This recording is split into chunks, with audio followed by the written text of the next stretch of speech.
Well, pretty much. Remember, you'll be getting a 360 coverage of the budget day tomorrow as CS John Mbadi will be presenting the 2026-2027 budget before the National Assembly, a coverage that will begin from 6 a.m. in the morning all the way to 11:30 p.m.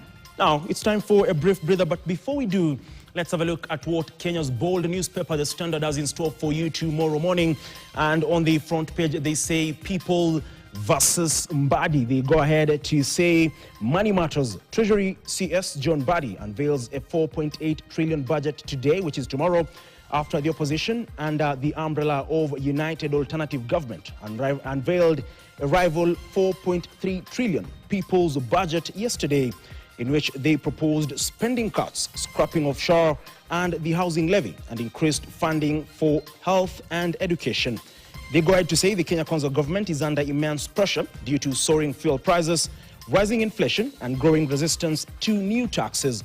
The ordinary mwananchi say the government and under President William Ruto is tone deaf to what matters to them as it continues spending beyond its means, while burdening Kenyans with higher taxes and heavy borrowing to fund a ballooning budget. That is a story that you'll get on pages 4, 5, 6, and 7. And of course, there's a comparison in regards to the numbers, the 4.3 trillion for United Opposition and the government's 4.82 trillion. In terms of projected ordinary revenue, the United Opposition has, of course, given us a 3.72 trillion estimate, and the projected ordinary revenue under the government and tomorrow's budget is 2.99 trillion. And of course, the fiscal deficit that United Opposition will be having in regards to their budget is 593.5 billion, while the government's deficit, in terms of a rather fiscal deficit, will be 1.1 trillion, which raises concerns about borrowing, be it domestic or external. On that note, we take a brief break. I'll be back with more. Do stay with us.